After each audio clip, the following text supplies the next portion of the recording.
I'd like it a little fuller here. If Madam wishes, of course.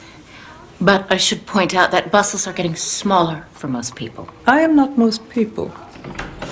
Isn't it just possible you may have misjudged him? It is just possible an earthquake may destroy New York, but it's not likely. You were allowed the pure and tranquil life of a spinster. I was not.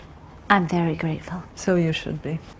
Our brother has died. Our brother, with whom we have had no connection these many years. We should have gone for the funeral anyway. It wasn't worth an uncomfortable day of travel to make sure Henry was dead. But she'll need to get up early to catch the first train to Lansdale, and then she'll have to change at Bethlehem and take the Lehigh Valley Railroad to Exchange Place in Jersey City, and then catch the ferry across the Hudson to DeBrosa Street. From there, she could take an elevated train. Are you planning to open a travel business? No? Then what on earth makes you think I would be interested? Maybe she could be a governess. A niece of mine? A governess? She's my niece, too. I've not noticed you volunteering to make a contribution to the household as a governess. Oh. Let's get you settled, Miss Scott, before my sister begs you to sing a carol. Please don't speak ill of Daddy. I will say what I like in my own house. Not to me. I think I should be lucky to be in his company. Oh, Henry, must you live on in your child? Can you not set her free, for pity's sake? Now, you need to know we only receive the old people in this house. Not the new. Never the new. What's the difference? The old have been in charge since before the revolution. They ruled justly until the new people invaded. It's not quite as simple as that. Yes, it is. I don't know which is worse. The noise of the builders or the chance of running into her in the street. And Agnes, I have a question. Who is Mrs. Augustus Chamberlain? Marion, when and if you see Mrs. Chamberlain again, you are to turn your face away. Is that clear? Very. Marion, my dear. I don't believe you have ever met my son, Oscar. Mr. Van Rijn, I was beginning to think you were only a dream. Should we kiss? We are cousins. Let's shake hands for now. But I hope you'll call me Oscar. Or perhaps Oscar might take a shine to her himself. Take a shine. I only meant They are first cousins, and she hasn't a cent. So I'd be grateful if you would keep your servants' hall slang to yourself. Money isn't everything, Agnes. Ah. Come along, Ada. It's long past your bedtime. That sounds sensible, doesn't it? It sounds dull enough to be respectable at any rate. Mr. Van Rijn and Mr. Russell. Oscar? May I present Mr. Russell, Mama? We were at the luncheon together, and he's anxious to know you. I'm afraid I've rather pushed into your tea party, Mrs. Van Rijn.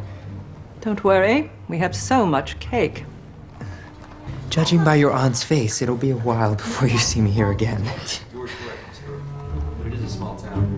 And of course... And I think we should know the Russell family. I would go further and say I think it is mad that we don't. You mean you want to know their daughter? When I saw Larry again today, I asked him here for tea, et voila. Well, I am struggling, trying to hold back the tide of vulgarians that threatens to engulf us. I feel like King Canute. Your policies make as much sense as his did. Is the lawyer gone? He has? I thought he was very nice. I hope I'm not going to have to speak to you again, Ada. No, Agnes. New York is a collection of villages, my dear. We know the people who live in our own village. But not the ones who don't. The Russells live in your village, Mama. I could throw a stone from here and break their windows. Don't tease me. I'm not. I'm stating facts. I'm not concerned with facts.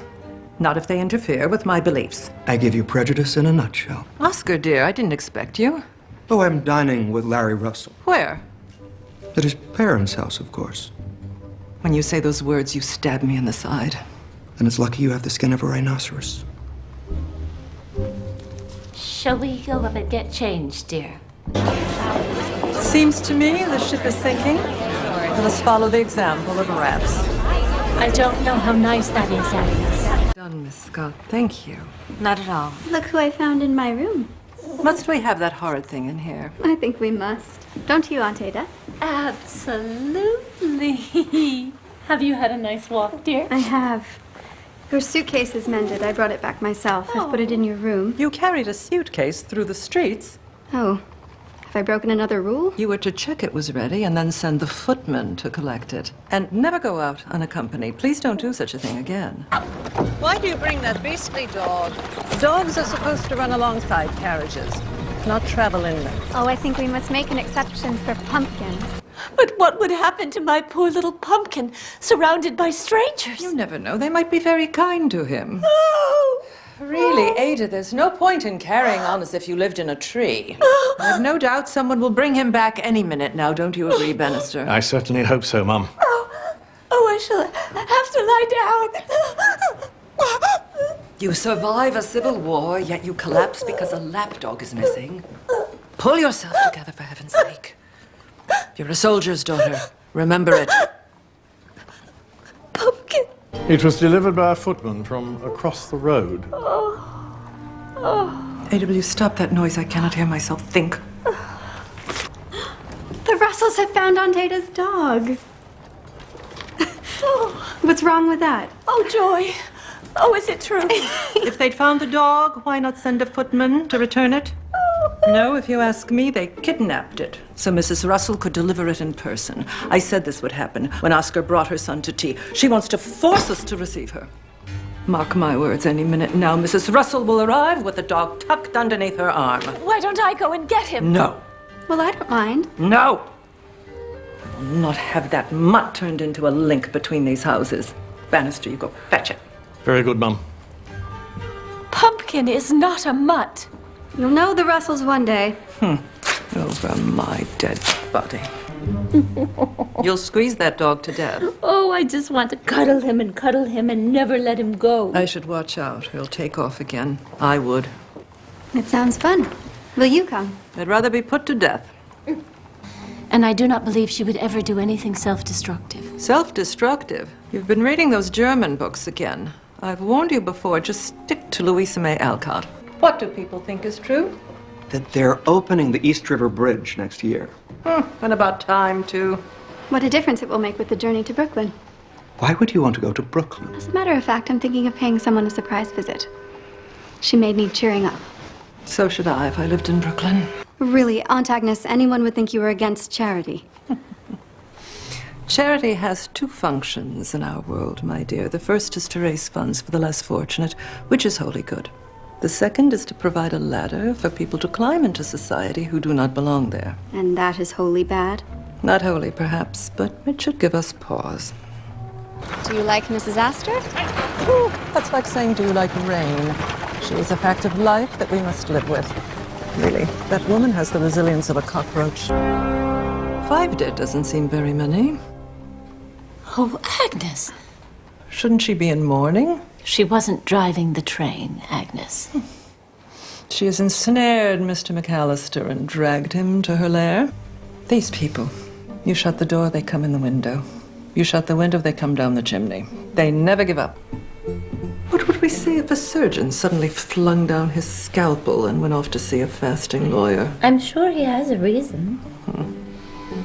Benedict Arnold had a reason when he tried to sell West Point to the British.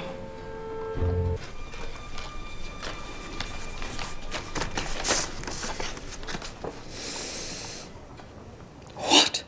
Agnes? This is too much! Agnes? Don't do anything you'll regret.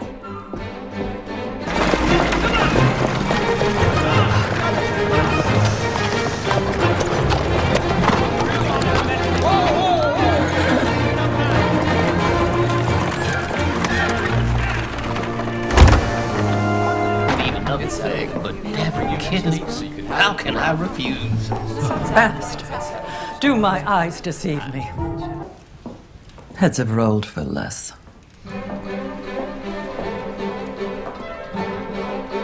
Mrs. Bauer asks if she might have a precise time to serve the first course this evening. Agnes?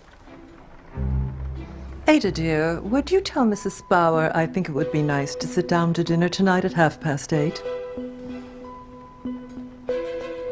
Thank you, Bannister.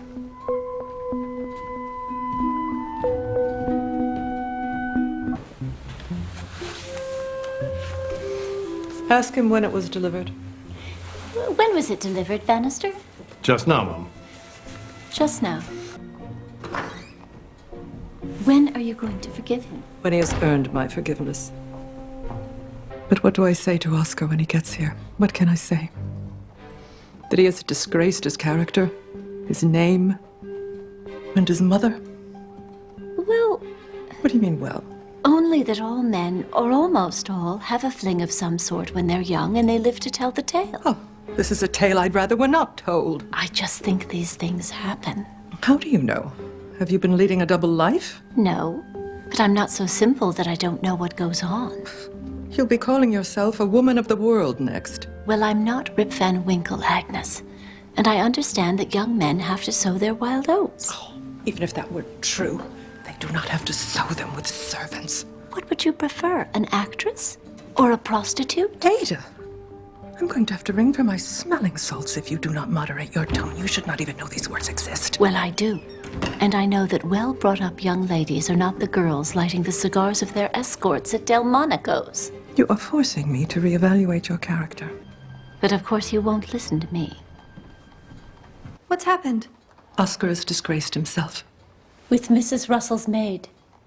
How democratic. It is no laughing matter. Really. On top of Bannister's betrayal, it is too much.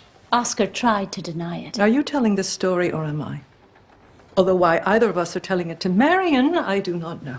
He said they were friendly acquaintances and that was all. Well, I suppose... As if my son would number a lady's maid among his friends. Even Ada thought that was nonsense, and she barely knows how babies are born. Agnes, your anger is making you indelicate. So what happens now? I want her sacked. But it isn't my quarrel. Your family's honor is in danger. Certainly it is your quarrel. What right have I to ask a woman to fire her own servant? It's an impossible task. Marion, I may be didactic, but I do not often give orders. This is a direct order. Will you defy me? Is that what we have come to? Well, he's friendly with the Rikers now, and the Rockwells, and last week he dined with Mrs. Randolph. Do all his friends have names beginning with R? I know you think he only mixes with the new people. Like Mrs. Russell, another R. Exactly, but it isn't true. You know the Rikers, and you know Mrs. Randolph. Aurora Fane loves him. Aurora has developed a certain social promiscuity recently. But you're fond of Aurora. I'm fond of you. It doesn't mean you are without fault. How do you know? I do read the papers, Agnes. I don't live at the bottom of an oubliette. You just talk as if you do. All our staff seem to have pressing engagements outside this house. Servants must have a life, Aunt Agnes. Why? This can't be right. What's that? She's taken leave of her senses. You will attend Mrs. Russell's ball this evening. Really? Don't you dare sound cheerful. I am curious about that house. Really? You are glad to be ordered to march into hell and to dance with the devil? I wonder sometimes if you don't slightly overstate your arguments. How can she have got round Lena? I never believed in black magic, but I'm having my doubts. And this is wonderful news. May I know this wonderful news? You'll be thrilled. I haven't been thrilled since 1865. I feel as if I've been watching a play in a foreign language. Mama, you are incorrigible. I take that as the highest praise. I'm going up to change. I doubt it, Mama. I'd say you will come down again without having changed at all.